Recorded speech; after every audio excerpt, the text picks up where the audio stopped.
Are you ready to jump into financial stocks? They seem lucrative and familiar, while also complicated and risky. Well, we invited Kevin Matthews from buildingbread.com to dispel any confusion about financial stocks. This is a guide to financial stocks with Kevin Matthews. All right. Kevin, thank you so much for joining me today. Yeah, thank you for having me. So today we're going to talk about financial stocks. Based on your background, I thought you'd be perfect to discuss this with us. I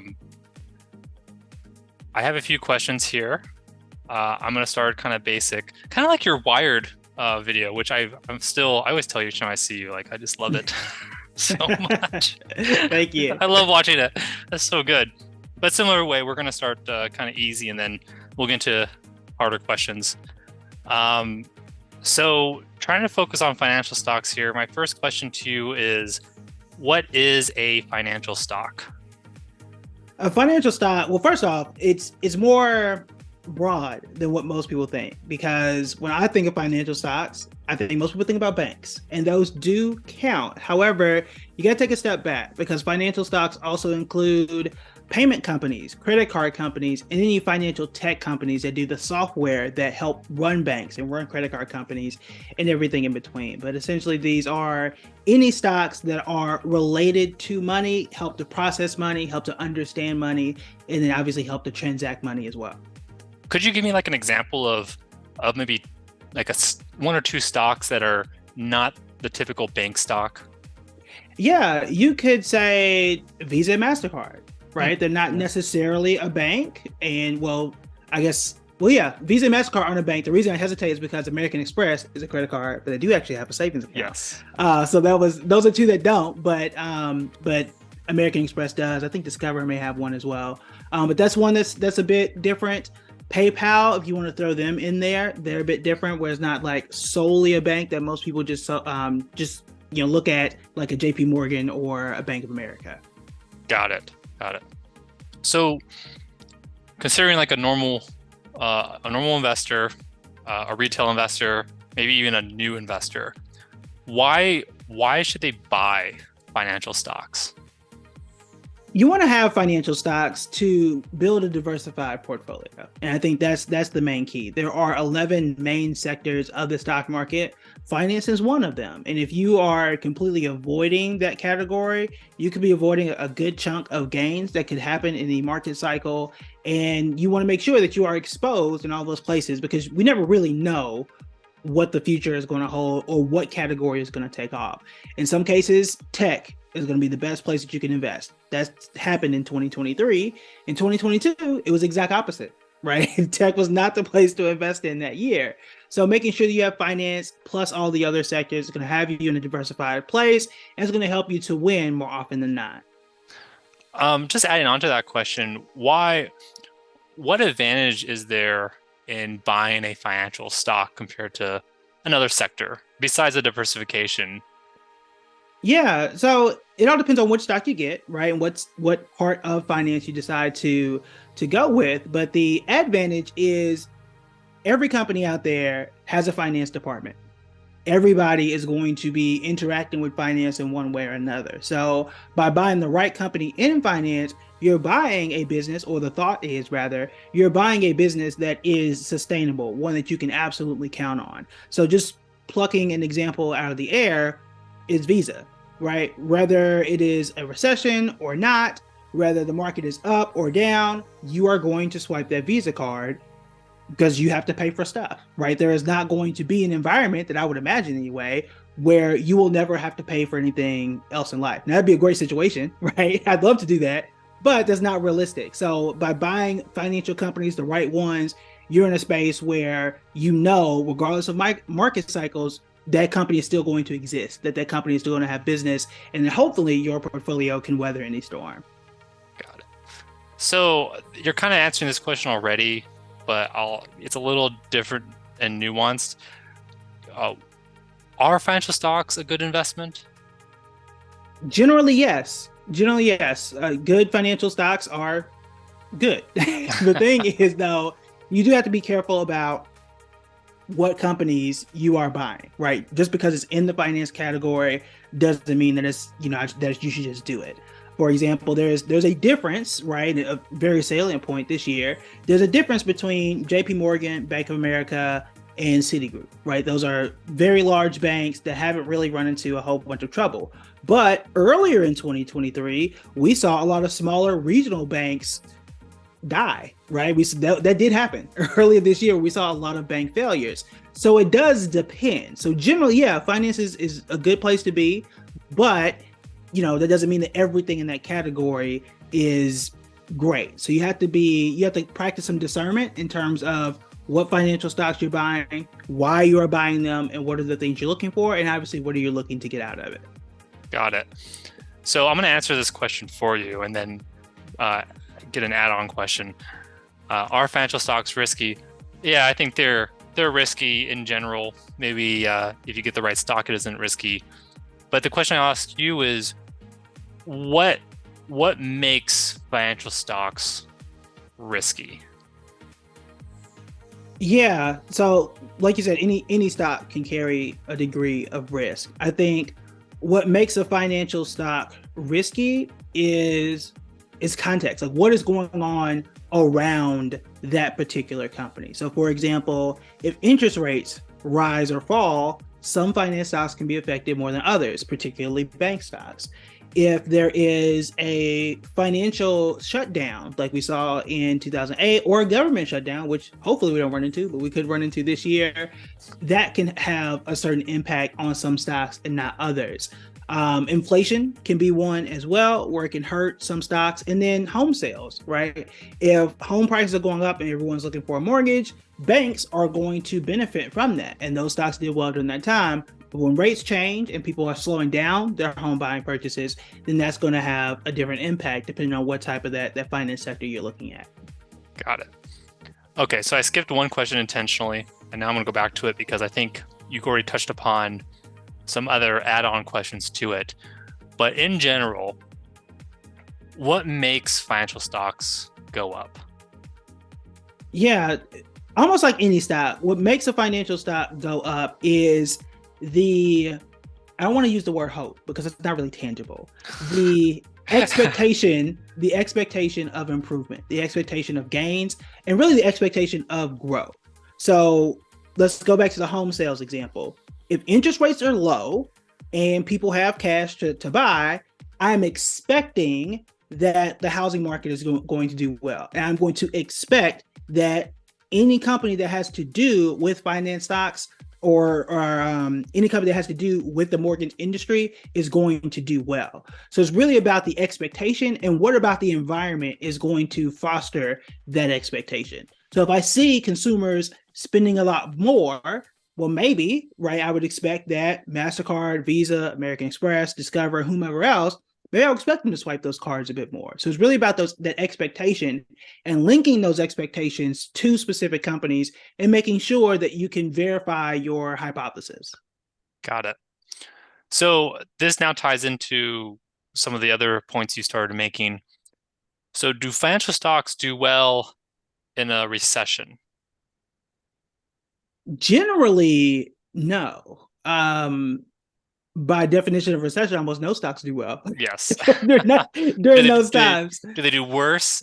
Not even counting 2008, because obviously they did the worst possible, but definitely when there's a correction or a recession, do financial stocks do worse than the market, or are they a sector that you really should avoid during a recession? Yeah, I would say in the absence of hard data, I will say that's the section I would avoid, because again, it goes back to expectation, right? So in a recession, you don't see people making major purchases. You don't see people buying homes. So that's banks, right? You don't see people taking out loans or personal loans or anything like that. So again, that goes right back to banks. You don't see people spend a lot. You're seeing a lot of people try and conserve their funds. So perhaps they're not spending money on swiping their cards at Target or wherever else, which is going to benefit Visa and all the credit card companies. So in my estimation, no. And there was an article, I want to say a year and a half ago that said that American Express, which is a credit card company and they're also a loan company, tends to they tend to be like in the bottom half of the stock market every single time there's a recession. So again, I don't have the numbers in front of me, but if I knew there was a recession, that would probably be the first area I would kind of pivot out of and kind of make sure that I have my bases covered there. One of the few companies that I think has been okay, and by recession standards okay, has been Visa. One of the reasons why it's one of Warren Buffett's longest held companies. But again, I don't have the numbers in front of me. But on average, I wouldn't be super excited about jumping into those in the midst of a recession. Okay. Now, you touched upon this also, but if we can get into more detail, there seems to be a correlation between inflation, interest rates, and financial stocks. So could you just explain, as inflation rises or when interest rates rise, how does that affect financial stocks? Yeah, so there is what normally happens, and there's what's happening now. So history has shown us that when interest rates, well, let's start with inflation. Okay, we know what inflation is. We've all experienced it. Unfortunately, that's when rent gets too damn high. Right? Yes. So when prices rise is what we have with inflation. So starting with inflation, the Federal Reserve says, okay, let's bring down inflation by increasing interest rates. Let's make things more expensive to borrow to slow people down. Now, because of that, if I'm a bank, I make money by charging interest. And in a normal year, in a normal cycle, we're not afraid of a recession around the corner, banks tend to do well. Credit card companies tend to do well because if I was charging 5%, or let's say 3% on a mortgage, and now I'm charging 7%, that's a lot more profit for me because that's the exact same house. You are just paying more because of the Federal Reserve, because we're fighting inflation. So in a normal cycle, banks tend to do well. Credit card companies tend to do a bit better. Payment processors kind of fall somewhere in between, but generally that is a good thing. The exception is when you expect there to be a recession, and that is what happened, particularly in 2022 with bank stocks. While interest rates are rising, people saying, "Hey, we're going to go into recession," which we didn't during that time.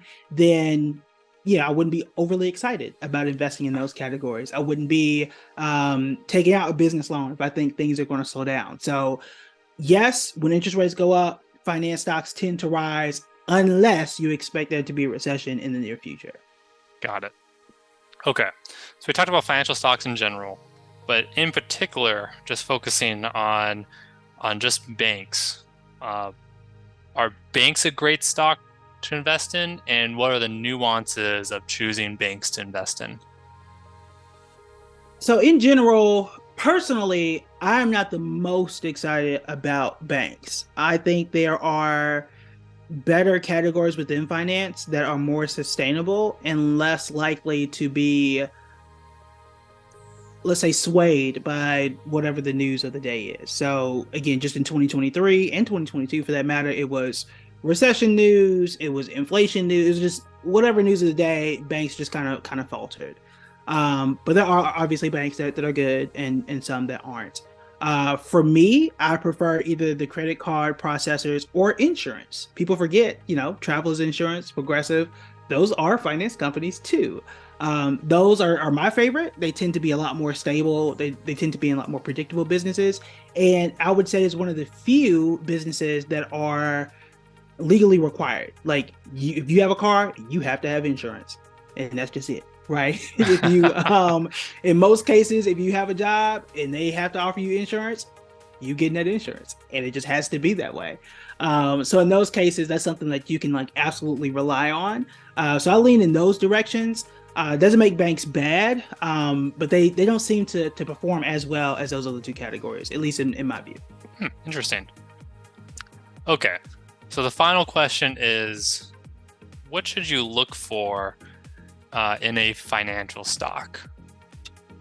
Great question. I like to look at least 3 layers. So the first thing is just performance. Like, have you surpassed just your own finance category, that sector? Are you, in that top, let's say 10% of the finance sector? And then where do you rank within the S&P 500? So that's the first thing. Are you beating the stock market? Yes or no? Are you one of the best in your finance category?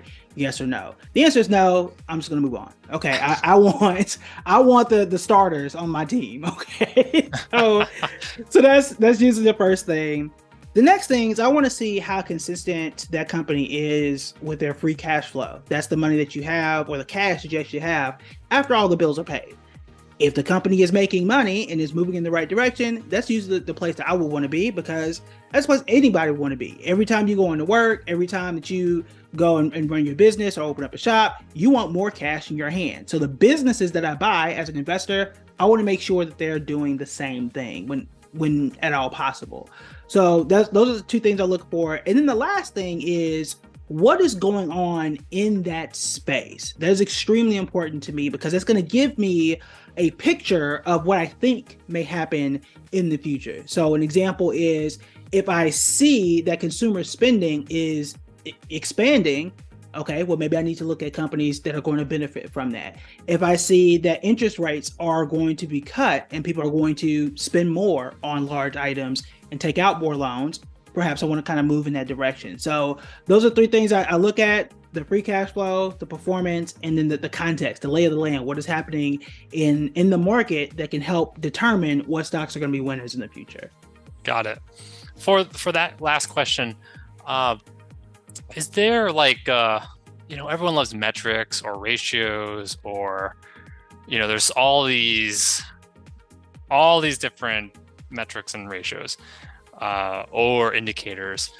Is there any ones in particular besides cash flow, besides all those? Is there something that you try to look for in the metrics or anything like that? For me, no, not like, some people are really into PE ratio or the PEG ratio. I'm not too big into those. I think while those can be helpful, I think as humans, we can get a little bias on those, where it's just like, oh, I see the number and nothing else, right? Yes. And we tend to lose a lot of the context. So for me, I personally don't. I keep a spreadsheet myself, though, of what the free cash flow is, and I try and run a calculation in terms of what I think the value of that company should be, and whether it's overvalued or undervalued. That's a little more advanced for most, but again, I'm really just kind of looking at those main things. Is it a profitable business? Has it done so for a long period of time? I can easily pull up a graph anywhere and say, oh, this graph is green, right? Or it's red. And then, I can read a few articles to see whether or not things are going to move, I think things are going to move in the right direction. I will say, though, that if you go to any company's website and scroll down to the annual report, I find a wealth of information there, because usually within the first, I would say, 10 or 15 pages, no, you don't have to read the entire document. Nobody does. I'll say that right now. These are like 140-page reports. But I like to go to the summary section, because it tells you exactly what the company is trying to do. And then there's a risk section. Every company has risk. And I love to read that section, because it tells you exactly what they're afraid of and what's going to be challenging for them. Everybody's going to say, like, hey, if we run out of money, it's going to be a problem. That's obvious, right? They have to have some risk. But it will say, hey, there is a lawsuit out here. There is a law that could change. What about interest rates, right? Those things will immediately tell me, like, hey, I do see this coming. I might want to make a change. Got it. Good. All right, that's all the questions I had. But this was really helpful, actually. I really appreciate it.